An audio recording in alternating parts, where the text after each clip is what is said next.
object, contest, relieve, advance, believe, observe, elect, engage, enough, acute, adapt, achieve, revolt, seduce, device, etc.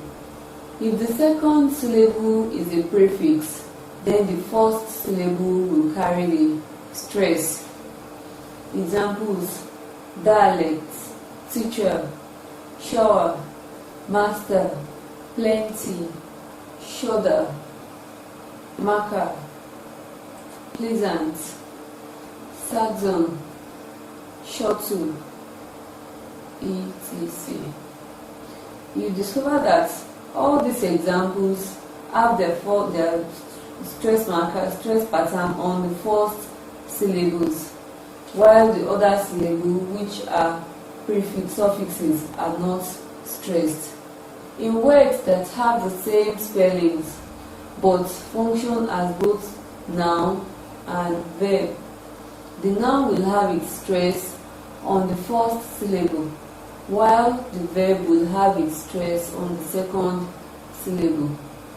Examples include object, object, project, project, convert, convert, desert, desert, permit, permit, reserve, reserve. Sentence stress implies the emphasis laid on certain words in sentences to show the level of importance. The words that are stressed in sentences are more important than others. And in a sentence, we have two categories of words. We have grammatical words and we have content words. Grammatical words are not stressed in sentences. They include personal pronouns such as I, you, he, she, it, we, they, me. Auxiliary verbs such as shall, should, could, can, might, will, etc. Possessive adjectives such as mine, yours, is, us, its, theirs. Monosyllabic prepositions such as on, by, at, with, him, etc. Conjunctions e.g. hand, but, her, for, either, neither, nor, etc. Articles and demonstratives e.g.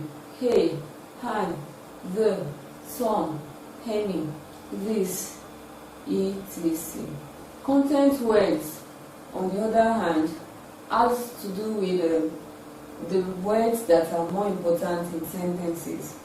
They could be nouns such as school, name of schools, churches, halls, field, mosque, etc.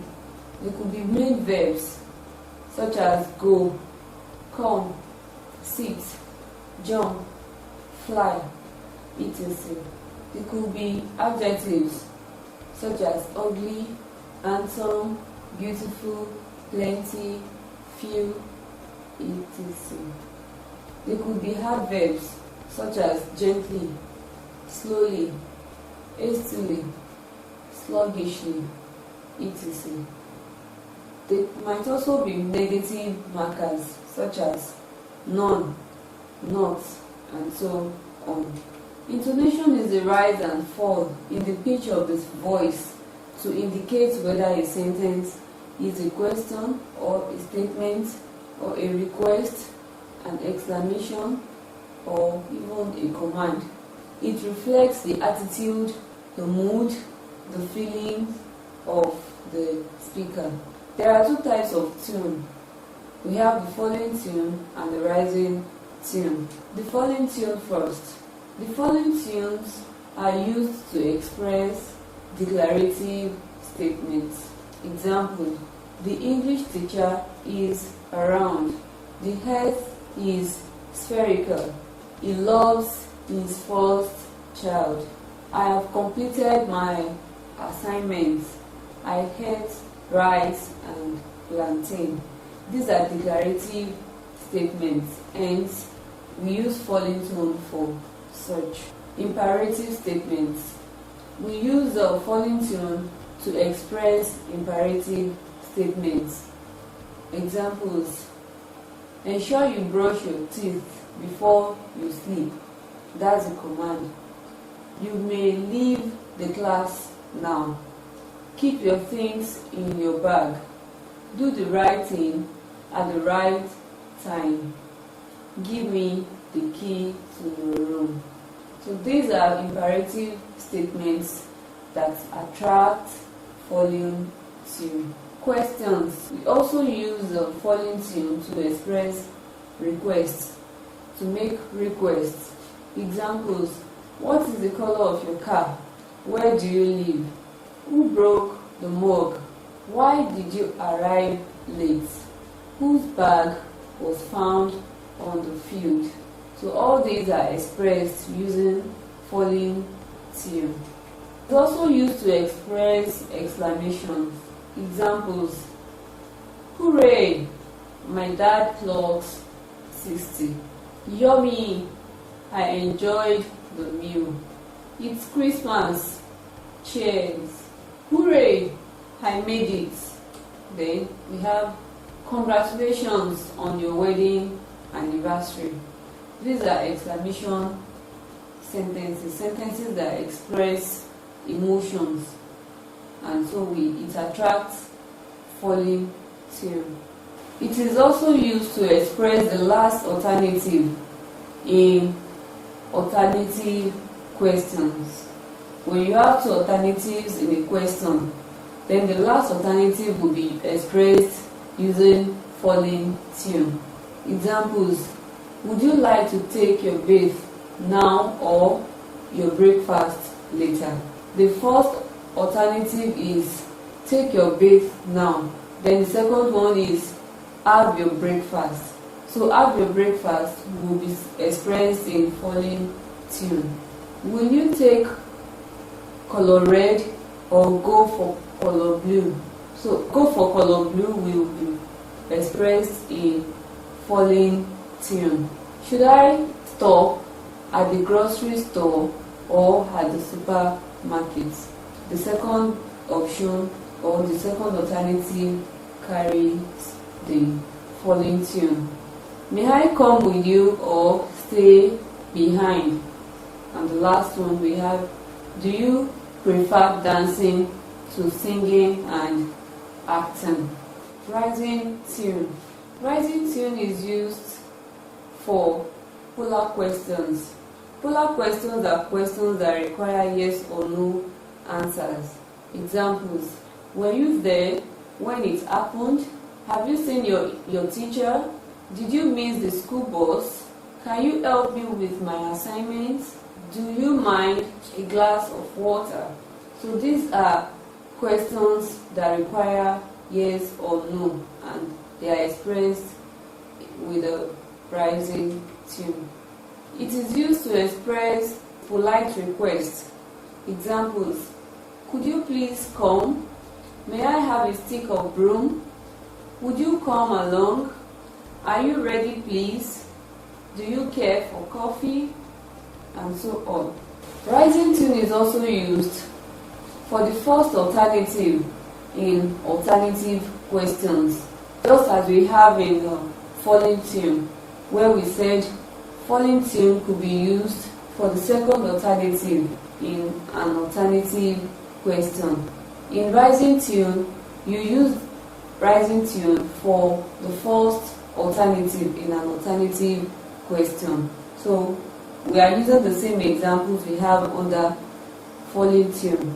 Would you like to take your bath now or have your breakfast? Will you take the color red or go for color blue? Should I stop at the grocery store or at the market? May I come with you or stay behind? Do you prefer dancing to singing and acting? The rising tune is also used for phrases and clauses that begin sentences. Examples: when I saw her, I was happy. Because she ate the cake, she was punished. While she sang, he was dancing. As they approached our house, we ate our food hurriedly.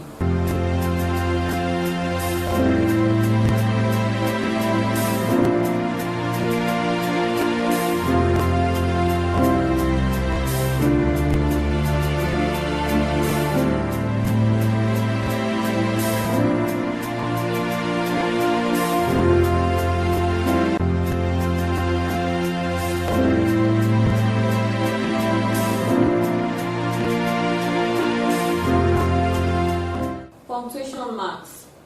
Punctuations are marks that are used to regulate text, clarify meanings, separate or link words, phrases and clauses, and indicate parentheses. Punctuations also function as indicators of emotions and tones of writers. We have a lot of punctuations. The first one we'll be considering is the full stop or period. A period is used for the following purposes. 1. It is used after declarative and imperative sentences. Examples: I love you, he cares for you, sit there, believe me. These are imperative and declarative sentences which attract full stop at the end. Full stop is used after a polite request. Examples: could you please vote me? Would you please help me with my bag? Could you allow me